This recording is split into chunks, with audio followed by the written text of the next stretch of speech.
Hi everyone. So last 2 से 3 दिनों में एक्सेंचर में काफी ज्यादा गति आई है।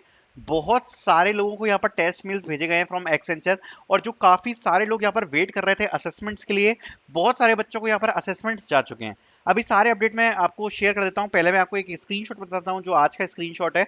यहाँ पर ये कम्युनिकेशन असेसमेंट के लिए यहाँ पर लिखा हुआ है कि congratulation on clearing cognitive and technical assessment, you will receive a notification for taking the communication assessment soon with your login credential. अब देखो, हम स्टार्टिंग से ढंग से एक बार समझ लेते हैं कि अभी चल क्या रहा है। देखो, एक्सेंचर में अभी पीएडीए और ऐसे ऐसे दो आपकी पोजीशंस हैं। अभी अगर लास्ट एक वीक के बारे में हम बात करें, ये बात मैं केवल लास्ट एक वीक के बारे में बात कर रहा हूं।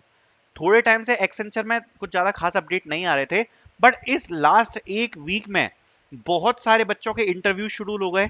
जिन लोगों ने यहाँ पर पहले असेसमेंट दे रखे थे, काफी सारे बच्चे जो वेट कर रहे थे असेसमेंट का, उनको यहाँ पर असेसमेंट्स आ गए। काफी सारे बच्चे जो कम्युनिकेशन असेसमेंट का वेट कर रहे थे, उनको कम्युनिकेशन असेसमेंट आ गए। सो बहुत स्पीड पकड़ी है एक्सेंचर की हायरिंग ने लास्ट एक वीक में। साथ साथ में जो बैकग्राउंड वेरिफिकेशंस थे, वो भी यहाँ पर और ज्यादा रिलीज कर दिए गए हैं। अब बस अगर आपको यहाँ पर एक चीज और बताना चाहता हूँ कि अगर आपने एक्सेंचर में अप्लाई कर रखा है, चाहे वो पीएडीए का हो, चाहे वो ऐसे ऐसे का हो, अगर आपको अभी तक भी यहां पर मेल नहीं आया है फॉर असेसमेंट, अब यहां पर आपके चांस काफी ज्यादा कम हो गए हैं। क्योंकि देखो, मैं आपको एक चीज बताऊं, जिन लोगों ने मई और जून में अप्लाई किया था ना एक्सेंचर में, इवन उन लोगों को भी अभी यहां पर जुलाई में असेसमेंट्स आ गए हैं, जिन लोगों ने इतना लेट अप्लाई किया था। ठीक है। और अभी लास्ट एक वीक में बहुत ही ज्यादा स्पीड पकड़ ली है एक्सेंचर ने। बहुत सारे इंटरव्यूज, टेस्ट मेल्स वगैरह भेजे जा रहे हैं। सो अभी जो रीसेंट अपडेट है, उस हिसाब से यहाँ पर आपको यहाँ पर आ ही जाना चाहिए था, क्योंकि अब आप ये मान सकते हो मात्र 1 या 2 फेज ही बचे होंगे अब एक्सेंचर की हायरिंग के। क्योंकि बहुत सारे बच्चे जिनको टेस्ट ऑलरेडी जा चुके हैं और अभी भी यहाँ पर ऑन गोइंग में हैं। सो ये काफी इंपॉर्टेंट चीज है। अब आपको अगर टेस्ट अभी तक भी रिसीव नहीं आया है, आप काफी इस कगार पे आप खड़े हुए हो, जिसमें आप ये कह सकते हो कि शायद आपको यहाँ पर शॉर्ट लिस्टिंग में बाहर कर दिया गया है फ्रॉम एक्सेंचर। बिकॉज इस वक्त जब तक मैक्सिमम लोगों को टेस्ट आ चुका है, अभी तक तो टेस्ट आ जाना चाहिए था। अब आगे हम जरा बात कर लेते थोड़े से एक्सेंचर के रिजल्ट की। ठीक है, रिजल्ट की। देखो, अभी हो क्या रहा है ना, काफी लोग अभी भी कंफ्यूजन में डले हैं। काफी लोग कह रहे हैं कि हमें वर्क डे का मेल आ गया। अब वर्क डे के मेल के बाद अभी भी बैकग्राउंड वेरिफिकेशन का मेल नहीं आया।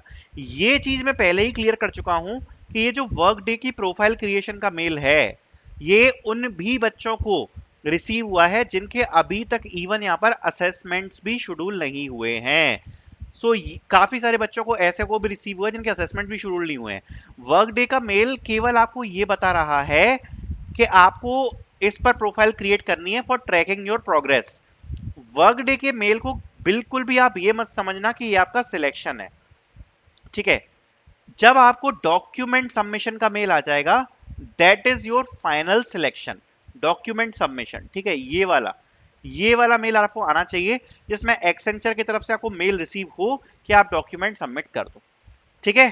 सो ये आपका एक फाइनल सिलेक्शन मेल है। अच्छा, अब एक चीज मैं आपको और क्लियर करना चाहता हूं, जो कि आज मेरे को नई चीज पता पड़ी है। वो ये है कि हम क्या कह रहे थे कि नो लॉन्गर अंडर कंसीडरेशन अगर आ रहा है वर्क डे के पोर्टल पे, ठीक है, सो मे बी शायद आपको रिजेक्ट कर दिया होगा। बट ऐसा नहीं है। आज ही मुझे ये अपडेट मिला है कि एक बच्चे को नो लॉन्गर कंसीडरेशन दिखा रहा था फ्रॉम 1 वीक, बट अभी उसको कल टास्क मेल रिसीव हो गया है, डॉक्यूमेंट अपलोड करने वाला। ठीक है। सो ये जो हम कंफ्यूजन में थे ना कि शायद अगर वर्क डे पर आपका जो भी स्टेटस दिखा रहा है उससे कुछ रिलेशन है, तो नहीं है। ये बात आज कंफर्म हो गई है कि वर्क डे पर आपका कुछ भी स्टेटस दिखा रहा है, मैटर नहीं करता। जो आपका रिजल्ट है वो आपके मेल पर ही डायरेक्ट आएगा। अगर उसमें दिखा दिया कि हाँ भाई आपका डॉक्यूमेंट आप अपलोड कर दो, डॉक्यूमेंट वेरिफिकेशन का मेल आ गया, ये आपका फाइनल सिलेक्शन है कि आपका सिलेक्शन हो गया। डॉक्यूमेंट वेरिफिकेशन के मेल से मतलब रखो, बाकी और किसी से आप मतलब नहीं रखो। बाकी अब अगर हम लेटेस्ट रिजल्ट्स की बात करें, तो वो मैं आपको एक बार बता देता हूं। सो आज जिन मैंने कुछ कैंडिडेट से बात करी, 28 मई को यहां पर इंटरव्यू था, एक का 15 मई का इंटरव्यू था, एक कैंडिडेट का 4 जून का इंटरव्यू था, एक कैंडिडेट का यहां पर आई थिंक शायद 12 या 14 जून ऐसा कुछ था। ये 4 कैंडिडेट से मैंने बात करी जिनको अभी रिसेंटली लास्ट वीक में डॉक्यूमेंट अपलोड का मेल रिसीव हुआ है। अब देखो, ये चीज मुझे नहीं पता कि किस रीजन के हिसाब से कर रहे हैं, किस मायने से कर रहे हैं रिलीज रिजल्ट। बट अगर अभी तक आपको ना ही रिजेक्शन मेल आया है, ना ही आपको सिलेक्शन मेल आया है, तो मैं आपको एक चीज बताना चाहता हूं कि अभी दोनों मेल्स यहां पर पैरेलल में चल रहे हैं। रिजेक्शन मेल्स भी आ रहे हैं और सिलेक्शन मेल्स भी आ रहे हैं। दोनों मेल यहां पर अभी पैरेलल पोजीशन में चल रहे हैं। सो इट इज अ, मतलब अभी अगर ऐसा मत सोचना कि आपको रिजेक्शन नहीं आया तो सिलेक्शन नहीं हो जाएगा, या सिलेक्शन नहीं आया तो शायद रिजेक्शन नहीं हो जाएगा। अभी दोनों ही पैरेलल में आ रहे हैं और लगातार यहाँ पर रिजल्ट्स रिलीज हो रहे हैं। लास्ट 1 वीक में बहुत अच्छी प्रोग्रेस हुई है। सो आई होप, मेरे हिसाब से ये आपको सारे अपडेट समझ में आए होंगे, पसंद आए होंगे। Thank you so much for watching.